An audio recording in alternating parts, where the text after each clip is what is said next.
Sometimes it's games like this that you try and it doesn't immediately get in, but we work a lot also in just staying calm and playing our game. In the end, we know that we have a lot of quality offensively. So yeah, the hard work paid off. We lose one ball over there, and after in 5 seconds they score one goal. The things cannot happen, especially in this league, especially against these teams. And it happened twice with us against Leeds, and now today. Divock Origi, the legend, finished it off. It's absolutely a great story. He's an incredible striker. So for different reasons, he didn't play that often. But I really wish for him that he, at one point, that he finds a manager who plays him much more often than I do. But I love the boy, really, because his skill set is outstanding. He's one of the best finishers I ever saw in my life. He's a very positive boy and loves the club and loves the boys and wants really to contribute, and he did that today in an incredible way. With plan A, what plan were you up to by the end of the game? I don't know. We changed the system during the game. We changed the offensive structure during the game.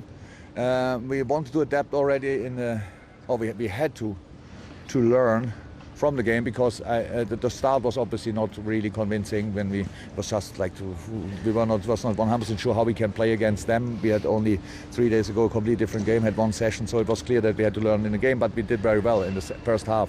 We played between their lines incredibly well. We just didn't finish the situations off, which is in football not really good, because usually you don't get these chances back. But we had in the second half as well massive chances, didn't finish them, and then you need to stay on track and to fight yourself through and to try to keep yourself positive for this one moment. And obviously, Divock Origi, the legend, finished it off. It's absolutely a great story. Well, Bruno, that must be a pretty difficult one for you to take after the efforts that your team put in today, because there's just no time to respond when a team scores as late as that. Yeah, so look, first words is for my players, because they did everything I asked. The plan was that, to try to create problems for Liverpool. I think it's one of the best teams in the league, one of the best teams in the world. Great players, great coach, and I think we did that. We created a lot of problems in them. We tried to understand the game, our moment to create our chances, to put pressure also in him, especially the three guys on the front. They did a fantastic work. And then when you look for what he did in 90 minutes, and we lose one ball over there, and after in 5 seconds they score one goal, the things cannot happen. Interesting and very honest and frank view from Jurgen Klopp. But it is remarkable, isn't it? I mean, he doesn't play that often, doesn't score that frequently, because he doesn't play often. But when he does, it's always a crucial goal. They always matter. And it was another one today. But it all stemmed from, as Bruno Lage was mentioned in his chat there, a mistake by Wolves. They have the ball, and it's whoever who's kind of travelling up the pitch. He's just come onto the pitch, and he's got a simple pass to Raul Jimenez there. And if he just finds him, they keep the ball. If he doesn't, he's got to at least get a free kick. And that's where the complaints of the manager come from. They're actually set up OK. It ends up being a brilliant Liverpool goal, and that's what it comes down to, essentially. I mean, defensively, Wolves are set up great. They've got the back five in. Whoever makes his way back in.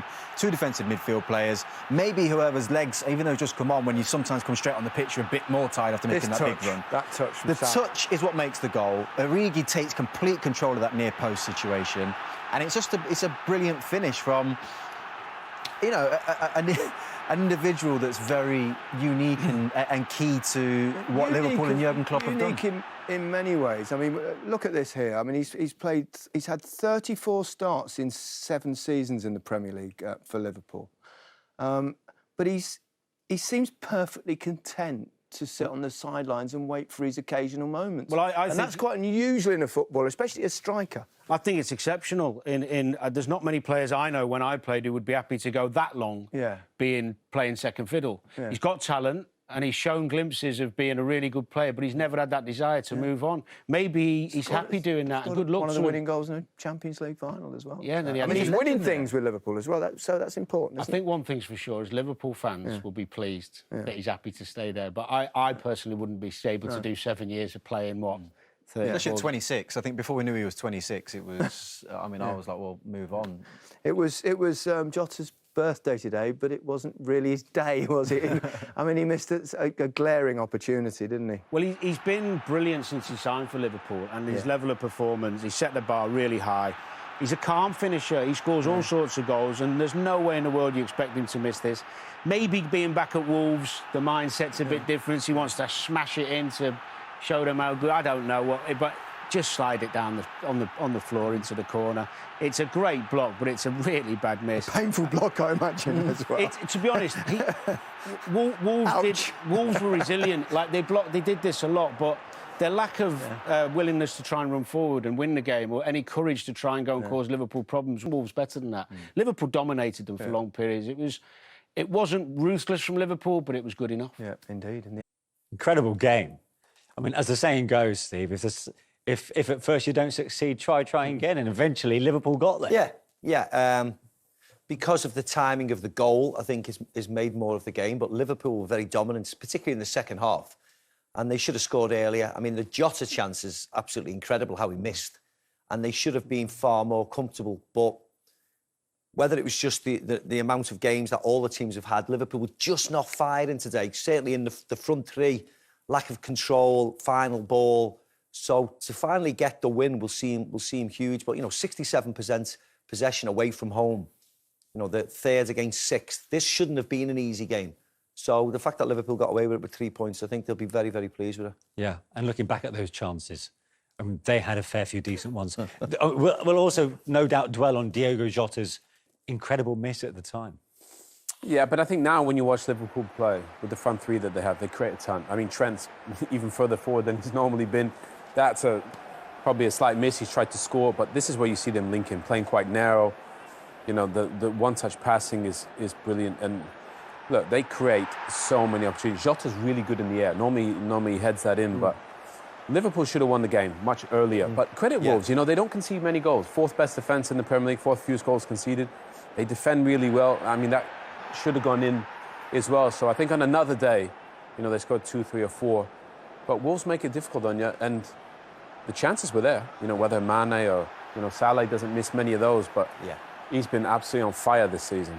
Mind you, the defending there was brilliant from the side. You can see it just nicked it away from Mo Salah. So this is that moment, which I think none of us could quite believe at the time. No. I actually thought it was harder to do what he did. It's actually harder to hit one of the yellow men in the stomach because there's so much goal to aim at.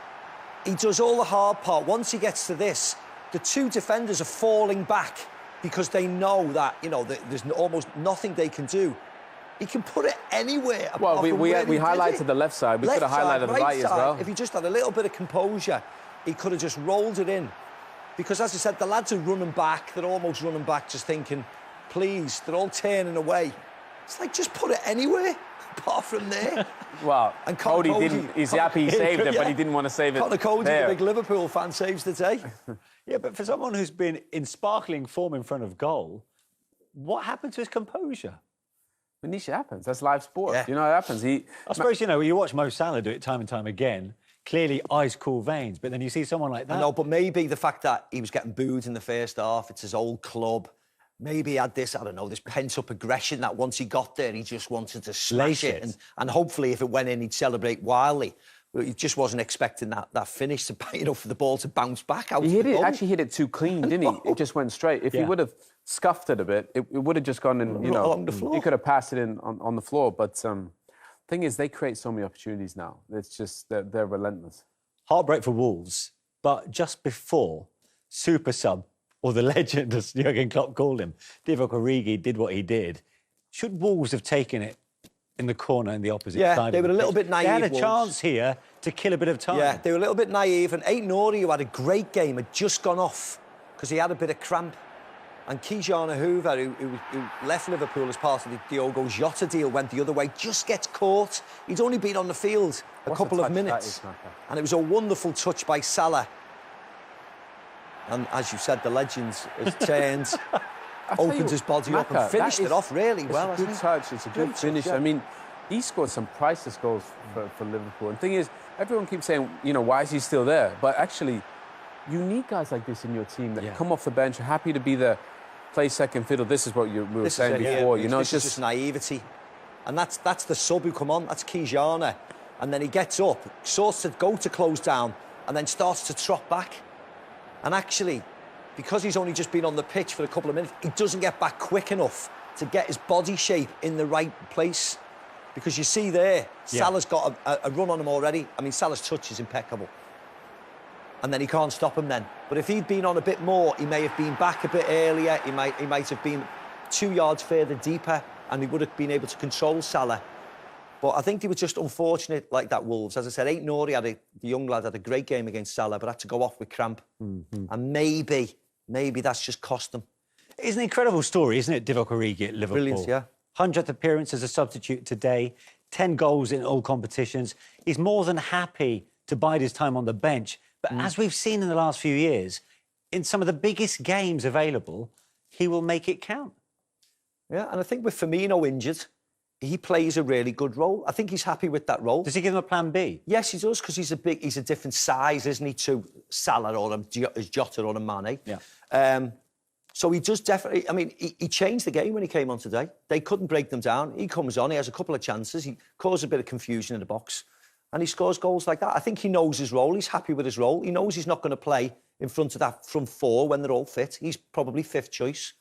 But he'll play 20, 30 games a season, and he's more than happy to chip in with 10 goals. And, you know, it's very unselfish from him, and that's why Jurgen Klopp and the players absolutely adore him. Yeah, and Owen, I suppose the manner of the win, in the end, supersedes the frustration that preceded it.